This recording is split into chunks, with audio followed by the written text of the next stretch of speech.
5, 4, 3, 2. नमस्कार आप सभी को। आज हमारा जो अधूरा टॉपिक था वो अपन पूरा करने के लिए आए हैं। जैसे कि पिछले वीडियो में हमने देखा था रिपोर्टेड स्पीच अपना चल रहा था। अब उस रिपोर्टेड स्पीच में क्या था कि रिपोर्टेड स्पीच के रूल्स एंड रेगुलेशन पढ़ाने के बाद में हमने असर्टिव सेंटेंस कंप्लीट कर लिया था, इंटरोगेटिव सेंटेंस कंप्लीट कर लिया था, और आज जो अपना टॉपिक है वो है imperative sentence.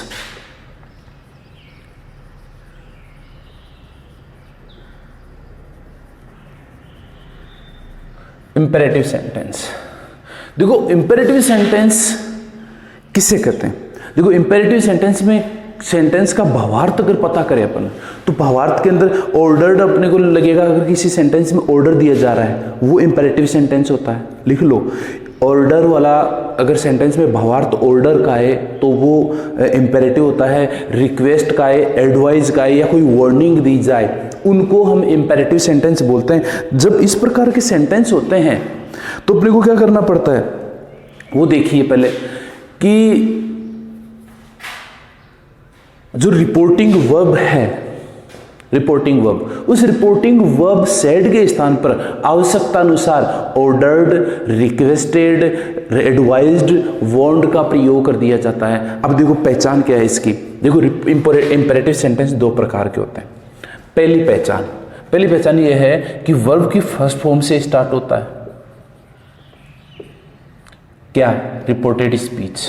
Reported speech verb की फर्स्ट फॉर्म से स्टार्ट हो, एक तो पहचान ये है। दूसरी पहचान क्या है? डू नॉट या फिर नेवर, इनसे सेंटेंस क्या होता है? रिपोर्टेड स्पीच स्टार्ट होता है।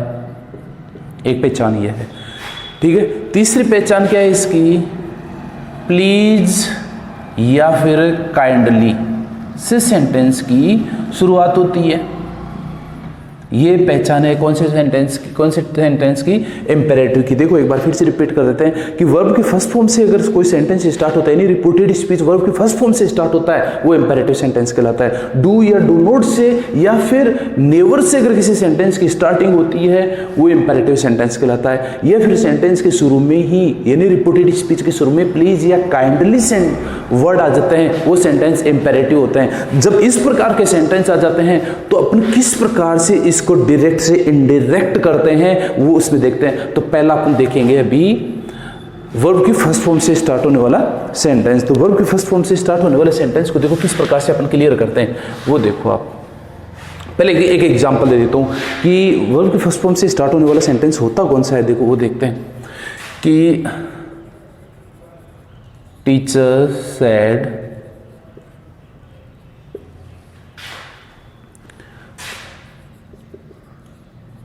Give me your book. ये एक सेंटेंस है। Teacher said give me your book, इसमें हालांकि मैंने ऑब्जेक्ट नहीं लिखा, कोई दिक्कत नहीं है। तो teacher said give me your book, sentence की शुरुआत किससे हुई? वर्ब की फर्स्ट फॉर्म से। तो वर्ब की फर्स्ट फॉर्म से जब सेंटेंस की शुरुआत होती है तो अपने को डायरेक्ट से इनडायरेक्ट करते समय क्या करना है?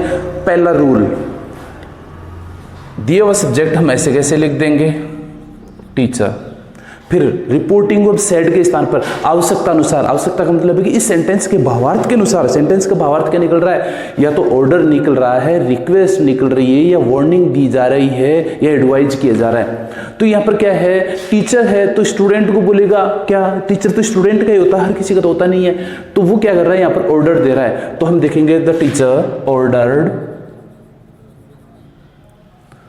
अब देखो वैसे ऑब्जेक्ट की आवश्यकता कब पड़ती है? आपको मैंने पहले भी असर्टिव सेंटेंस, इंटरोगेटिव सेंटेंस बताया था। उस टाइम पर मैंने बताया कि ऑब्जेक्ट की जरूरत कब पड़ती है? जब रिपोर्टेड स्पीच में सेकंड पर्सन होता है तो ही ऑब्जेक्ट की जरूरत पड़ती है, अदरवाइज ऑब्जेक्ट की आवश्यकता नहीं पड़ती। तो क्यों ना हम एक बार नजर डाल देते हैं, क्या रिपोर्टेड स्पीच के अंदर सेकंड पर्सन है? जब हमने नजर डाली तो हमें रिपोर्टेड स्पीच में सेकंड पर्सन मिला, तो इसका मतलब ऑब्जेक्ट की सख्त जरूरत है। तो हम ऑब्जेक्ट क्या करेंगे? गेस करेंगे। जैसा कि मैंने आपको पहले भी बता दिया था कि ऑब्जेक्टिव केस यानी प्रोनाउन का ऑब्जेक्टिव केस, कोई भी ऑब्जेक्टिव केस रख लो। जैसे हमने रख लिया साहब मी रख लिया। कनेक्टिव, जैसे कि मैंने बताया था इंपेरेटिव सेंटेंस में कनेक्टिव टू का प्रयोग किया जाएगा। लिख लो, इंपेरेटिव सेंटेंस में कनेक्टिव टू का प्रयोग किया जाएगा। तो हमने यहाँ पर कनेक्टिव टू का प्रयोग कर दिया। अब इसके बाद में आगे बढ़ते हैं। ध्यान रखना, रिपोर्ट कनेक्टिव टू हो या चाहे कोई टू हो, टू के बाद हमेशा वर्ब की फर्स्ट फॉर्म आती है। तो ये गिव है, वर्ब की फर्स्ट फॉर्म ही है, तो कोई टेंशन नहीं है।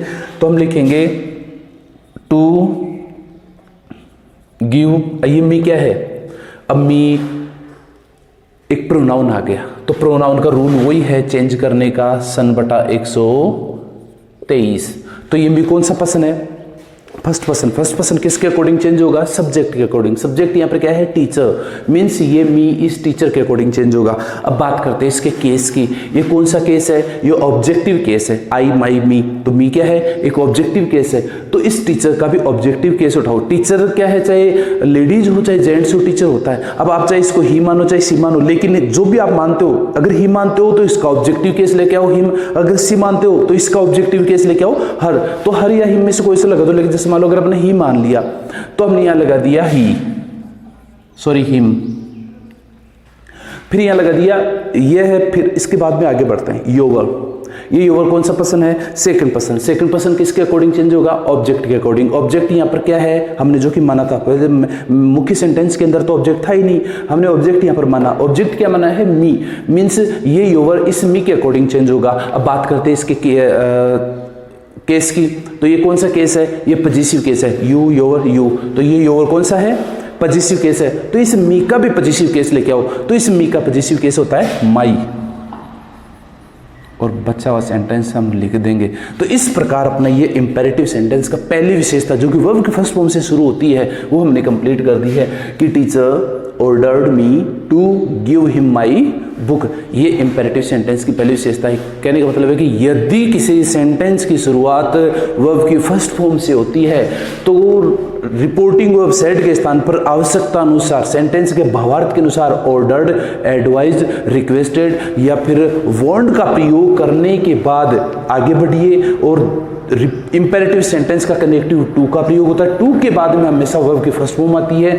और नियम, जो शेष नियम है वो यथावत रहेंगे। शेष नियम कौन से? टाइम एंड डिस्टेंस चेंज होगा, प्रोनाउन चेंज होगा और टेंस चेंज होगा। बाकी अपने को स्पेशली ध्यान रखना किसका? कनेक्टिव टू का प्रयोग किया जाता है। कौन से में? वर्ब की फर्स्ट फॉर्म से शुरू होने वाले वाक्य में। हालांकि इंपेरेटिव सेंटेंस का पूरी तरह से कनेक्टिव ही टू है।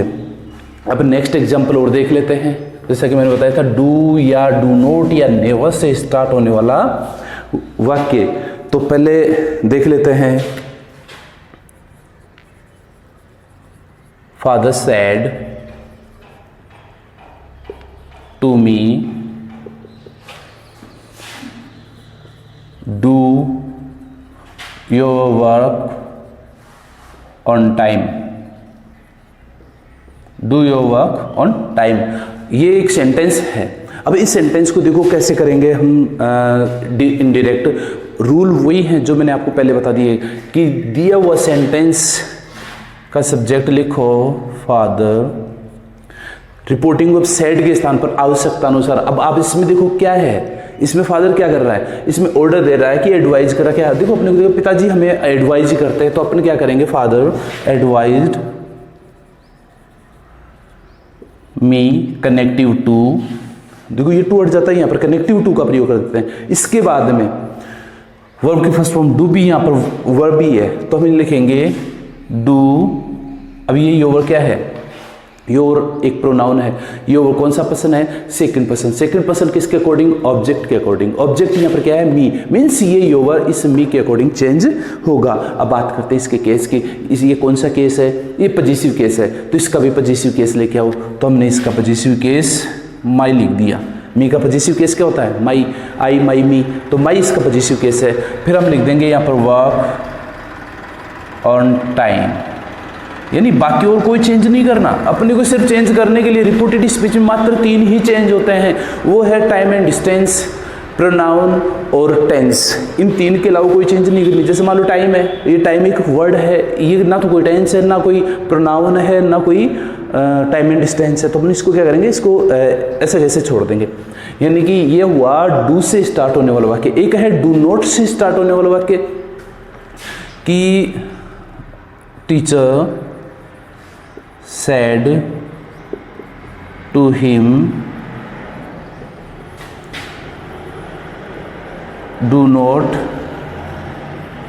waste your time. Do not waste your time. देखो डू नॉट या डोंट एक ही बात है। जब इस प्रकार के सेंटेंस आते हैं तो वो इसमें दो प्रकार से चेंज किया जाता है। ऊपर वाला मैं मिटा दूं, दो प्रकार से चेंज किया जाता है। एक मैं ऊपर लिखूंगा, एक नीचे लिखूंगा। प्रकार नंबर फर्स्ट ये है, रिपोर्टिंग ऑफ सेड के स्थान पर आवश्यकता अनुसार ऑर्डर्ड, रिक्वेस्टेड, वार्नड, एडवाइज्ड का प्रयोग हम करेंगे। पहला रूल, रिपोर्टिंग ऑफ सेड के स्थान पर आवश्यकता अनुसार रिक्वेस्टेड, ऑर्डर्ड, एडवाइज्ड या फिर वार्नड का हम यूज करेंगे। देखो कैसे, टीचर, अभी यहां पर क्या है, do not waste your time, यहां पर एडवाइस दी जा रही है टीचर के द्वारा। Teacher advised him connective to, sorry अब इसमें देखो कनेक्टिव लगाने से पहले, कनेक्टिव अभी नहीं आएगा। जब सेंटेंस की शुरुआत तो डू नोट से होती है तो नोट का प्रयोग टू से यानी कनेक्टिव से पहले किया जाएगा। तो हमने यहां पर कनेक्टिव से पहले टू का प्रयोग कर दिया है और दिया हुआ डू वर्ड हट जाएगा। यानी डू नोट में से नोट का प्रयोग कनेक्टिव से पहले किया जाएगा, इसके बाद में हम कनेक्टिव का प्रयोग करेंगे। देखो डू नोट का यूज ले लिया पूरी तरह से, डू तो हट ही गया नियमानुसार, ठीक है, और नोट है वो टू से पहले आएगा। अब इसके बाद में शेष वाक्यांश है वो नियमानुसार चेंज कर दो। तो वेस्ट योवर, योवर क्या है, एक प्रोनाउन आ गया। योवर कौन सा केस है, कौन सा पर्सन है, सेकंड पर्सन। सेकंड पर्सन किसके अकॉर्डिंग, ऑब्जेक्ट के अकॉर्डिंग। ऑब्जेक्ट यहाँ पर क्या है, हिम है। तो अब ये देखो ये कौन सा केस है, ये पजेसिव केस है, तो इसका भी पजेसिव केस उठाओ। तो इसका पजेसिव क्या है, हिज, ही, हिज, हिम, ठीक है। तो इसका पजेसिव केस है his, his time.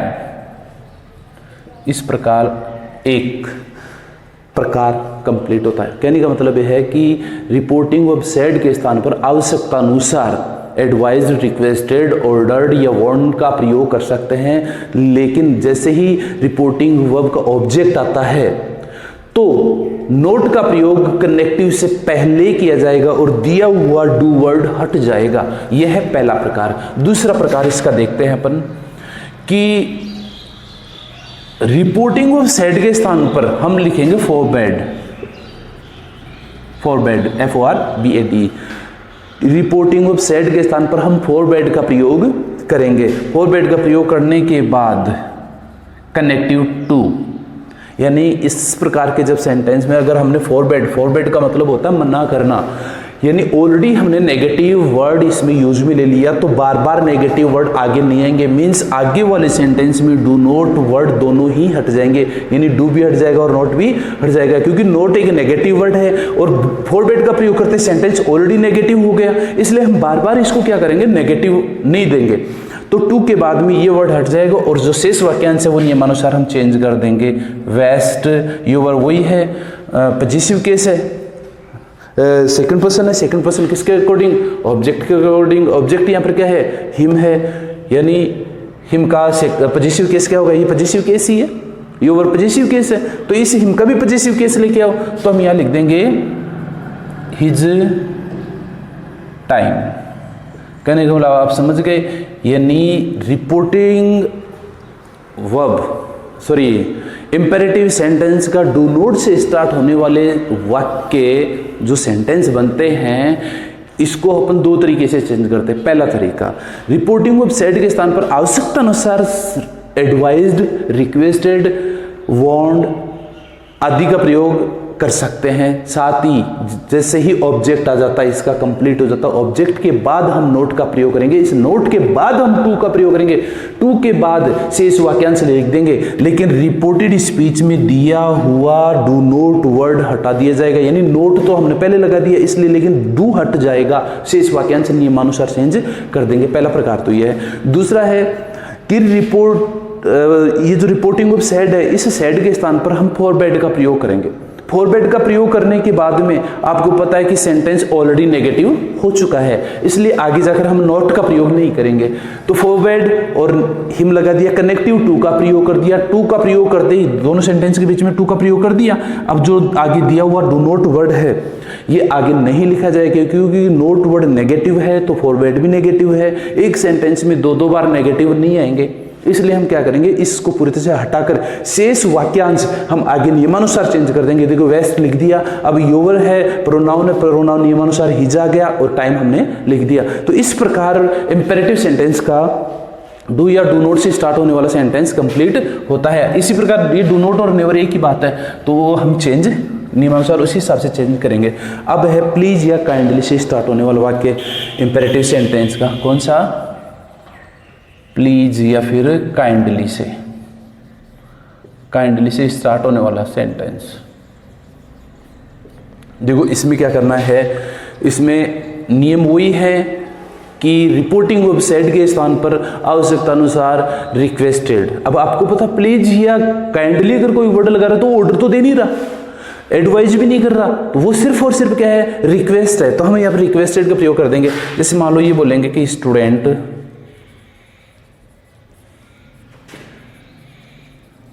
said to him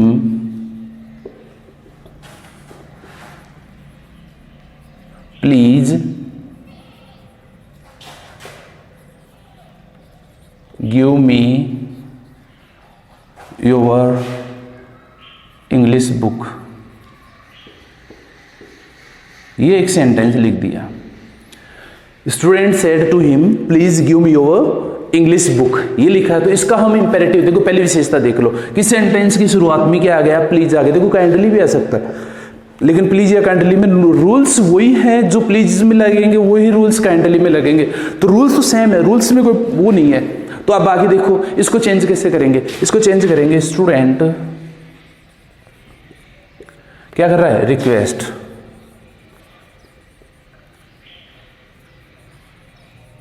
requested him, यानी सेंटेंस का भावार्थ रिक्वेस्ट का ही है। तो student requested him connective to. अब देखो इसमें क्या होता है, रिपोर्टेड स्पीच में दिया हुआ प्लीज या काइंडली वर्ड हट जाएगा, क्योंकि इस सेंटेंस में रिक्वेस्ट ऑलरेडी इस वर्ड से की जा चुकी है, तो हम बार बार रिक्वेस्टेड वर्ड नहीं लगाएंगे।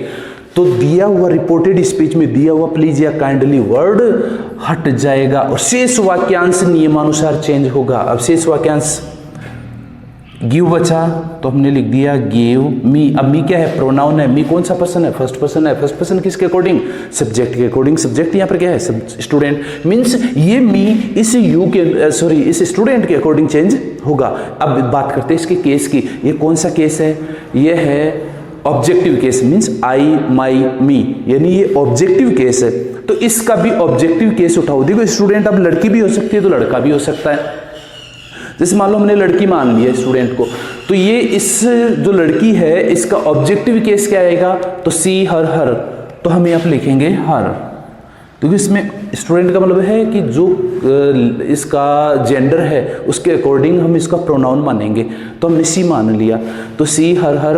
अब आगे देखते हैं योवर। योर एक फिर से प्रोनाउन आ गया। योवर कौन सा पर्सन है, सेकंड पर्सन। सेकंड पर्सन किसके अकॉर्डिंग, ऑब्जेक्ट के अकॉर्डिंग। ऑब्जेक्ट यहाँ पर क्या है, हिम। मीन्स ये योवर इस हिम के अकॉर्डिंग चेंज होगा। अब बात करते हैं इसके केस की। ये कौन सा केस है, पजेसिव केस, तो इसका भी पजेसिव केस उठाओ। तो इसका पजेसिव केस क्या होगा, हिज।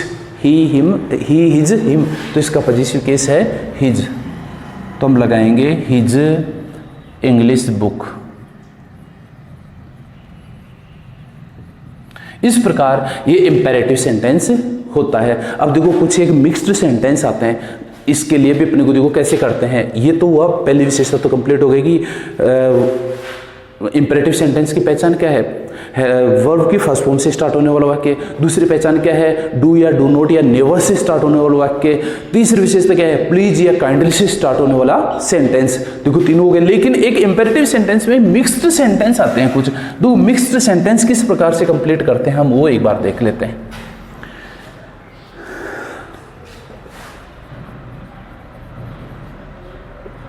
मिक्स्ड सेंटेंस, अब मिक्स्ड सेंटेंस देखो कौन से आते हैं, जैसे ये आ गया, I said to him, I said to him, मैं लिखूंगा I M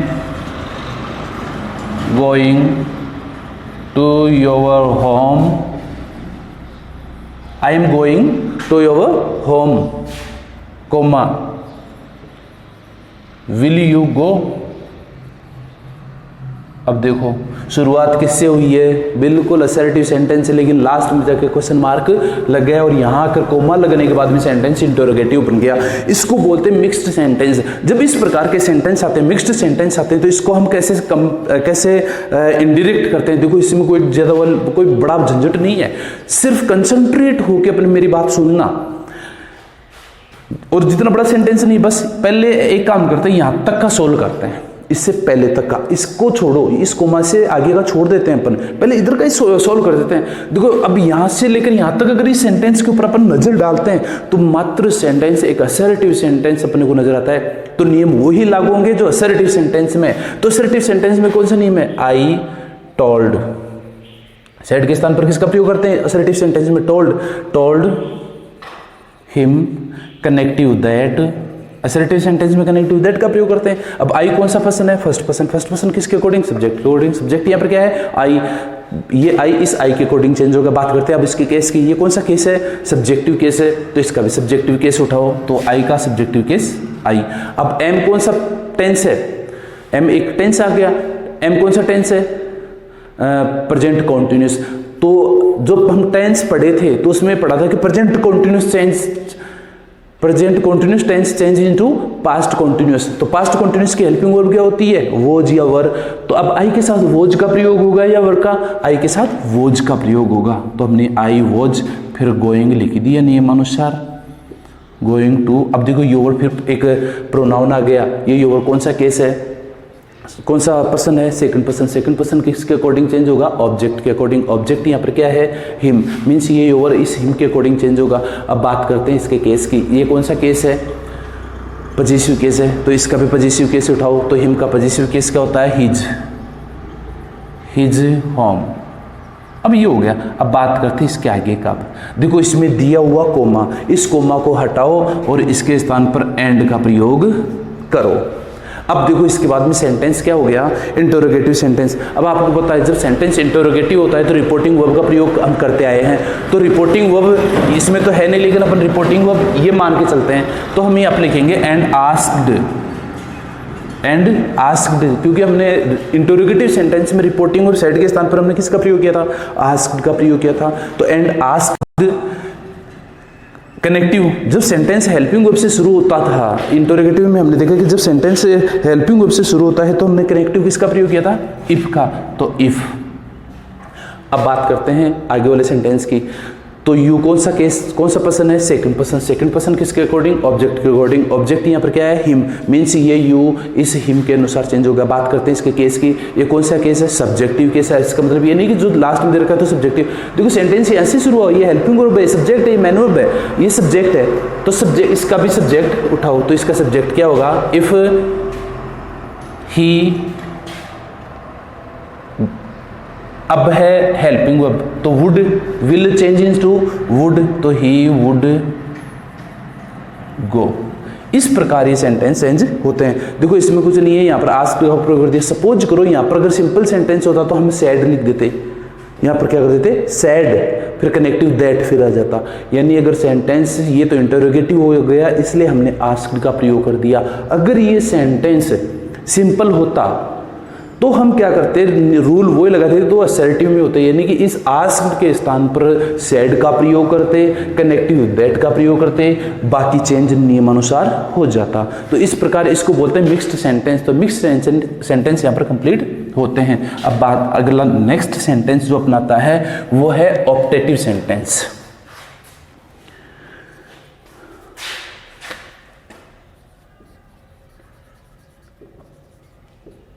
optative sentence, optative sentence की विशेषता, पहचान क्या है इसकी? देखो, ऑप्टेटिव सेंटेंस की पहचान है सेंटेंस की शुरुआत में से होती है, में से स्टार्ट, यह ऑप्टेटिव सेंटेंस की पहचान है। यानी सेंटेंस की शुरुआत किससे होगी? में से होगी। ऑप्टेटिव सेंटेंस किसे कहते हैं? जिस सेंटेंस के अंदर प्रार्थना, आशीर्वाद, कामना आदि का भावार्थ निकलता हो, प्रार्थना, आशीर्वाद, कामना आदि का भावार्थ निकलता हो, वो ऑप्टेटिव सेंटेंस कहलाता है। तो इसको डायरेक्ट से इनडायरेक्ट करते समय क्या करेंगे? कोई खास रूल नहीं है, बस ये है कि सेंटेंस में रिपोर्टिंग वर्ब सेड के स्थान पर आवश्यकता अनुसार विश्ड का प्रयोग कर देंगे, प्रेड का प्रयोग कर देंगे, या फिर क्रस्ट का प्रयोग हम कर देंगे। किसका प्रयोग? Prayed, prayed, wished,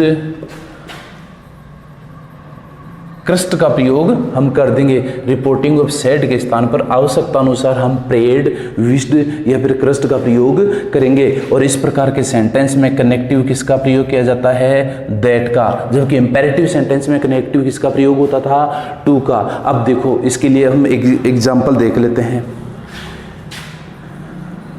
mother said to my friend, mother said to my friend, may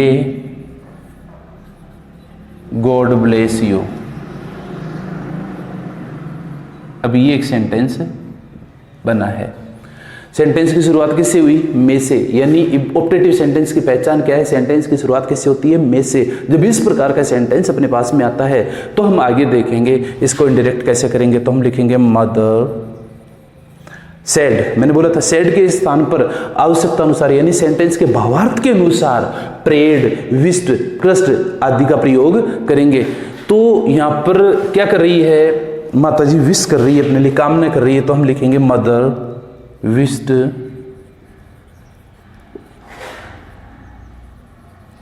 my friend, connective that. अब बात करते हैं आगे की। अब देखो, दिया हुआ सेंटेंस अभी इंपेरेटिव है, इसको अपने को असर्टिव में चेंज करना पड़ता है, यानी सिंपल में बदलना पड़ता है। तो सिंपल के लिए सबसे पहले क्या लेके आएंगे हम? सब्जेक्ट। सब्जेक्ट यहाँ पर क्या है? गॉड, तो हम लगा देंगे गॉड। अब दिया हुआ मे चेंजेस टू माइट, जैसे कि मैंने आपको पहले बताया था जब टेंस पढ़ाए थे तब, कि गॉड किस में चेंज हो जाएगा? माइट में। Might bless. अब यू कौन सा पर्सन है? Second person. सेकंड पर्सन किसके अकॉर्डिंग? देखो, ये लिखा था मैंने सन बटा 123, ये बार बार लिखे रखते हैं।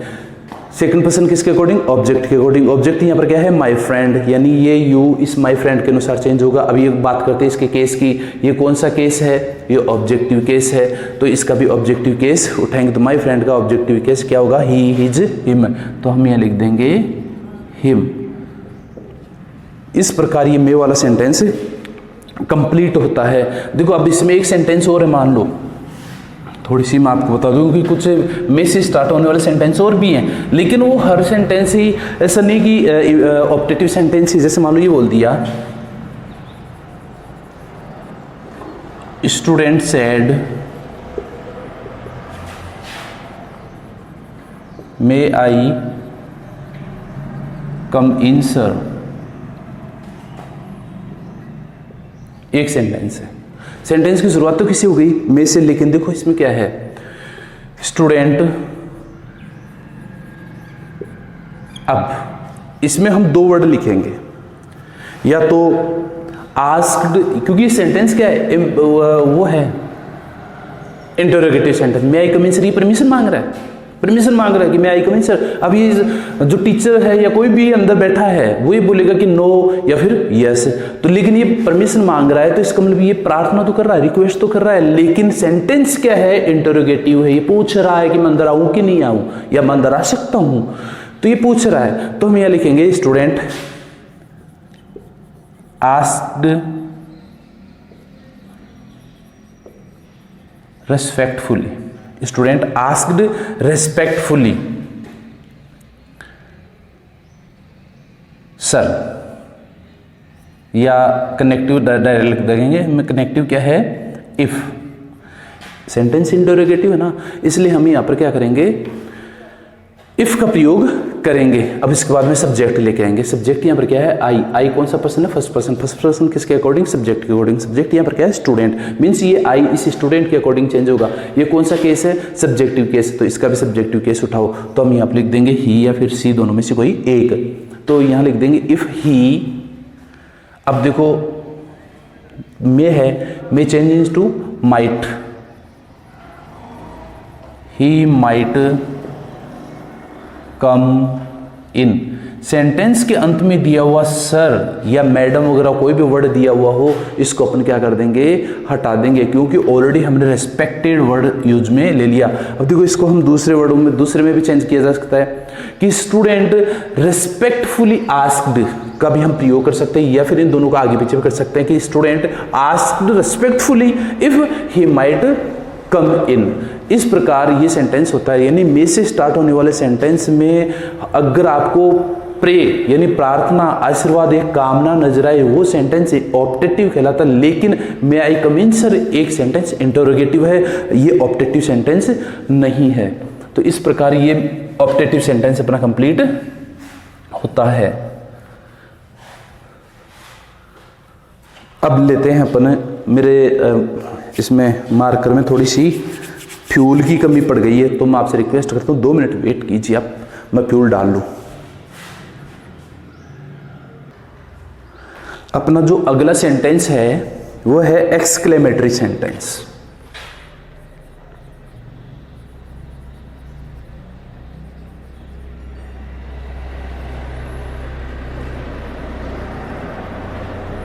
एक्सक्लेमेटरी सेंटेंस, एक्सक्लेमेटरी सेंटेंस की पहले विशेषता देखो, इसकी पहचान क्या है। इसकी पहचान है पहले तो कि सेंटेंस के में विस्मय बोधक चिन्ह आता है, यानी एक्सक्लेम्ड मार्क इसमें आता है। पहली विशेषता तो ये है। दूसरी विशेषता क्या है,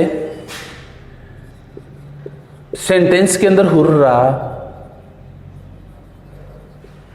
ओ गॉड, अल्लास, या फिर सेंटेंस की शुरुआत में ही व्हाट, ये वर्ड्स आते हैं।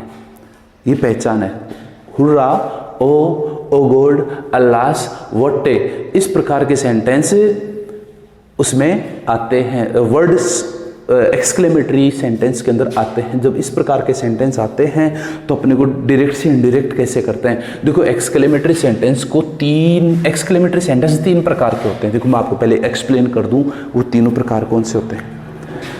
पहला प्रकार, रिपोर्टेड स्पीच के लास्ट में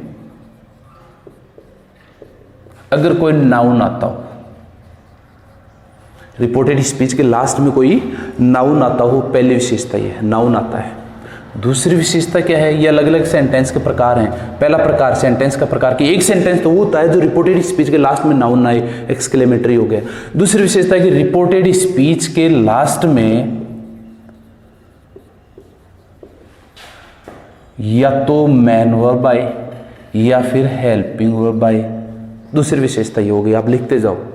तीसरी विशेषता कि सेंटेंस के शुरू में ही, रिपोर्टेड स्पीच के स्टार्ट में ही क्या शब्द आएंगे, हुर्रा, हुर्रा, अल्लास, ओ गॉड, ये वर्ड आते हैं तो वो सेंटेंस कौन से हो गए, एक्सक्लेमेटरी सेंटेंस। जब इस प्रकार के सेंटेंस अपने पास में आते हैं तो क्या करेंगे, पहला काम यह है रिपोर्टिंग ऑफ सैड के स्थान पर रिपोर्टिंग ऑफ सेड के स्थान पर लिखेंगे exclaimed.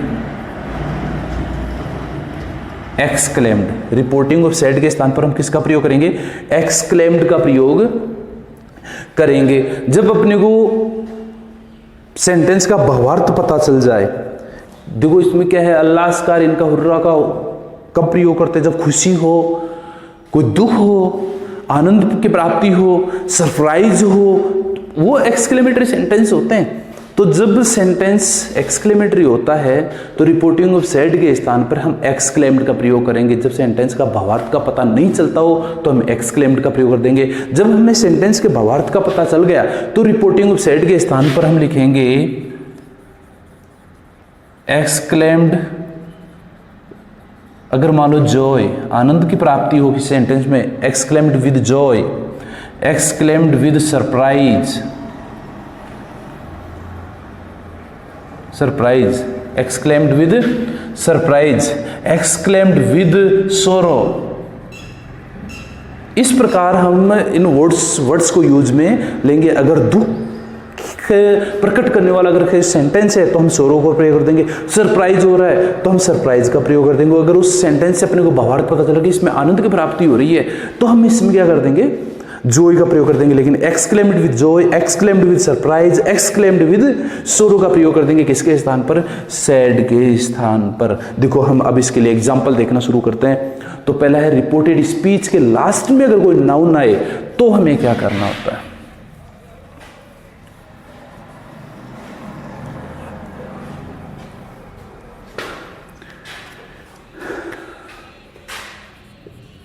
She said what a beautiful car. Sentence के लास्ट में क्या आ गया? नाउन आया है। जब और सेंटेंस की शुरुआत किससे हो गई? व्हाट से। लास्ट में क्या आ गया? नाउन आया है। यह है पहली विशेषता। इस प्रकार के जब सेंटेंस आते हैं तो अपने को क्या करना पड़ेगा? लिखेंगे सी एक्सक्लेम्ड विद, क्या हुआ इस सेंटेंस में? What a beautiful car. What a beautiful car का मतलब उसको सरप्राइज हुआ है तो हम लिखेंगे exclaimed with surprise, exclaimed with surprise. Connective, अब बात करते हैं इसके कनेक्टिव की। एक्सक्लेमेटरी सेंटेंस में कनेक्टिव दैट का प्रयोग किया जाएगा। किसका? कनेक्टिव दैट का प्रयोग लिख लेना। एक्सक्लेमेटरी सेंटेंस में कनेक्टिव दैट का प्रयोग हमने कर दिया। तो सी एक्सक्लेम्ड विद सरप्राइज दैट। अब देखो इसको डायरेक्ट से इनडायरेक्ट कैसे करते हैं। इनडायरेक्ट करने के लिए रिपोर्टेड स्पीच में दिए हुए नाउन को पहले लिखो। पहले लाने के साथ साथ इसके साथ द का प्रयोग करो, यानी हम लिखेंगे द कार, यानी एक्सक्लेमेटरी सेंटेंस के रिपोर्टेड स्पीच के लास्ट में दिए हुए नाउन को सबसे पहले लिखो, साथ ही द का प्रयोग करो। तो the car according to rule tense was, the car was. अब रिपोर्टेड स्पीच के में दिए हुए व्हाट ए, यानी व्हाट को भी हटा दिया जाएगा और दिया हुआ ए या एन इसको भी हटा दिया जाएगा। और जब इसको हटाएंगे तुम क्या लिखेंगे? वॉज के बाद में वेरी। ए को व्हाट को हटाएंगे तो वेरी का प्रयोग करेंगे, तो वेरी ब्यूटीफुल। अगर आप वेरी का प्रयोग नहीं करते इसमें तो भी चलेगा, कहने का मतलब लेकिन लगा दिया जाए तो ठीक रहता है थोड़ा सा। तो the car was very beautiful. देखो रूल ये है, एक बार मैं फिर से बता देता हूँ। रिपोर्टेड स्पीच के अंत में दिए हुए नाउन के साथ द का प्रयोग करके सेंटेंस की शुरुआत करें। उसके बाद में वॉज, यानी नियमानुसार जो टेंस का नियम है, ये ऊपर वाला प्रेजेंट टेंस है तो इसको वॉज में कर देंगे। वॉज दिया वो व्हाट को हटाओ और उसके स्थान पर वेरी का प्रयोग करो और जो ब्यूटीफुल वर्ड है उसको ब्यूटीफुल लगा दो। यह है पहला प्रकार, जो सेंटेंस के लास्ट में अगर कोई नाउन आए तो। दूसरा प्रकार देखो, अब आप अगर सेंटेंस के लास्ट में कोई हेल्पिंग वर्ब या मेन वर्ब आए तो अपने को क्या करना है? इस सेंटेंस को देखो, इसी सेंटेंस में अपन थोड़ा सा देख लेते हैं। सेंटेंस के लास्ट में कोई नाउन या मेन वर्ब या हेल्पिंग वर्ब आए what a beautiful car, he has purchased, he has purchased, ये यहां पर आ जाएगा। What a beautiful car he has purchased. अब इस प्रकार के सेंटेंस को अपन कैसे चेंज करते हैं वो देखो। सी एक्सक्लेम्ड, परचेज्ड क्या है, मैन वर्ब, यानी सेंटेंस के लास्ट में क्या आ गई, मैन वर्ब आ गई। तो हम इसको देखो कैसे चेंज करेंगे। सी एक्सक्लेम्ड विद, इसमें भी सरप्राइज हुआ है, exclaimed with surprise, connective that, यहां तक तो हम जैसे पहले करते हैं वैसे ही कर देंगे। अब देखो इसको चेंज कैसे करते हैं। रिपोर्टेड स्पीच में जो मैन वर्ब है वो किसके लिए आई है, ये जो परचेज्ड वर्ड आया है वो किसके लिए आया है, ये इस ही के लिए आया है। यानी मैन वर्ब या जो हेल्पिंग वर्ब है वो किसके लिए आई है, ही के लिए है। तो जिसके लिए आई है उससे सेंटेंस की शुरुआत करो। तो यहां पर ही के लिए सेंटेंस की शुरुआत है तो ही। अगर ये आई होता ना तो नियमानुसार हम संदर्भ 123 के आधार पर कर देते। तो ही, ये थर्ड पर्सन है तो चेंज नहीं होगा। तो ही लगा दिया, हैज कौन सा टेंस है, ये प्रेजेंट परफेक्ट है तो present perfect change into past perfect. तो he had purchased, he had purchased. अब आगे बढ़ते हैं, यानी जो हेल्पिंग वर्ब वो मैन वर्ब जिसके लिए आई है वहां से सेंटेंस की शुरुआत करें। तो ही के लिए आई है तो ही से सेंटेंस की शुरुआत की है। ही हैड परचेज्ड, सेंटेंस में दिए हुए व्हाट को हटाएंगे, व्हाट को हटाएंगे, लेकिन इस प्रकार के सेंटेंस में ए या एन लगा रहेगा। तो he had purchased a very beautiful car, जो शेष वाक्यांश वो हमने लिख दिया। बस ये है कि इस प्रकार के सेंटेंस में व्हाट शब्द हट जाएगा लेकिन ए या फिर एन रहेगा। तो हमने ए का प्रयोग इसमें किया है। तो ही हैड परचेज्ड, व्हाट हटा दिया, पूरी तरह से ए रहेगा। ए और जो ये ब्यूटीफुल है इसके बीच में हमने वेरी का प्रयोग करना है। तो वेरी ब्यूटीफुल कार से इस वाक्यांश हम लिख देंगे। तो ये सेंटेंस बना जो सेंटेंस के अंत में कोई मैन वर्ब या हेल्पिंग वर्ब आती है। तो कहने का मतलब ये है कि जिसके लिए हेल्पिंग वर्ब या मैन वर्ब आई है वहां से सेंटेंस की शुरुआत करो और नियमानुसार टेंस चेंज करने के बाद में व्हाट को हटाओ और ए को तो रहने दो और ए और ब्यूटीफुल के बीच में वेरी का प्रयोग करो, से इस वाक्यांश लिख डालो। तो इस प्रकार ये सेंटेंस अपना कंप्लीट होता है। अब है सेंटेंस के शुरू में ही, जो कि नियम बताया था मैंने, सेंटेंस के शुरू में ही अगर कोई हुर्रा, अल्लास, ओ गॉड, अगर ये सेंटेंस आ जाते हैं तो जैसे लिखें He said alas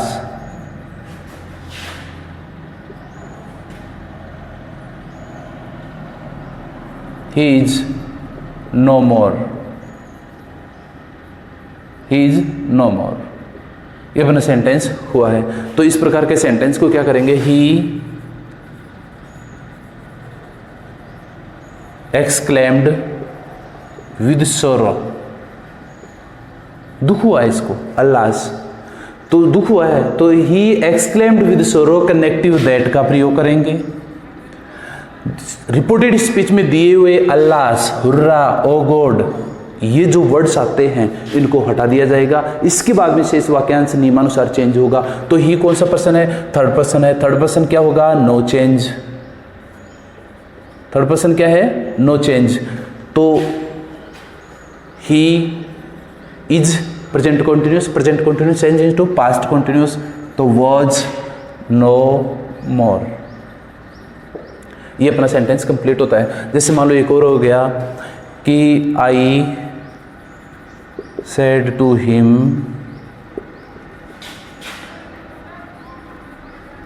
hurrah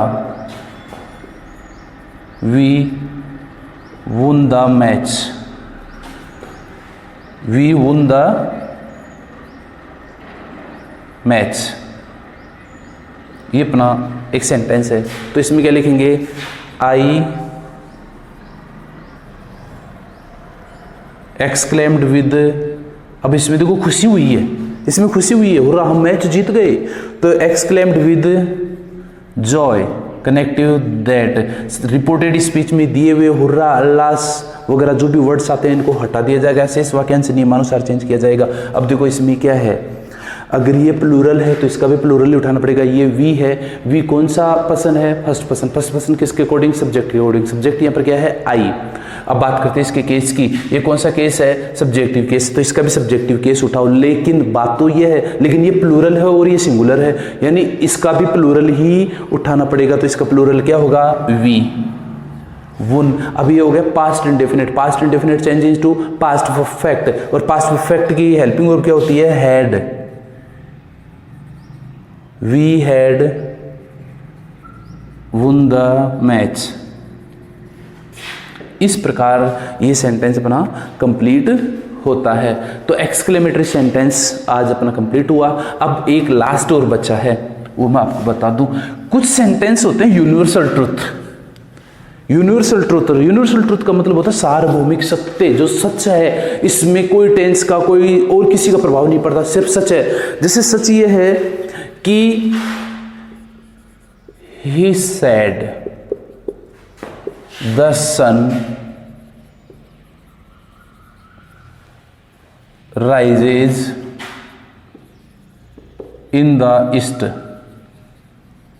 the sun rises in the east कि सूर्य पूर्व में उगता है, तो हम लिखेंगे he said कनेक्टिव दैट शेष ऐसे कैसे लिख देंगे, इसमें कोई चेंज नहीं करना, कोई टेंस चेंज नहीं होगा, क्योंकि ये तो सच है।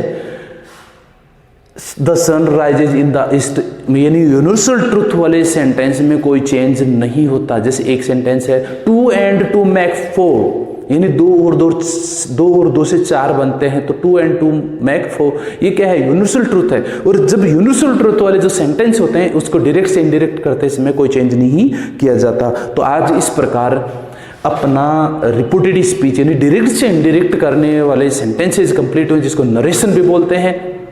तो आपसे स्पेशल रिक्वेस्ट है कि मैं चैलेंज करता हूं कि अगर हमारे तीनों वीडियो, रिपोर्टेड स्पीच के तीनों वीडियो अगर आपने देख लिए, अगर ये देखा है तो कोई बात अच्छी बात है, इससे पहले वाले भी दोनों आप वीडियो देख लो। मैं चैलेंज करता हूँ आप रिपोर्टेड स्पीच के मामले में कहीं भी पीछे बैक नहीं रहोगे। बात यह है, नीट देख लो, चाहे फर्स्ट ग्रेड देख लो, सेकंड ग्रेड देख लो, कुछ भी देख लो, आप इसमें डेफिनेटली सक्सेस होगे। अगर आपने हमारे यूट्यूब चैनल को सब्सक्राइब नहीं किया तो आप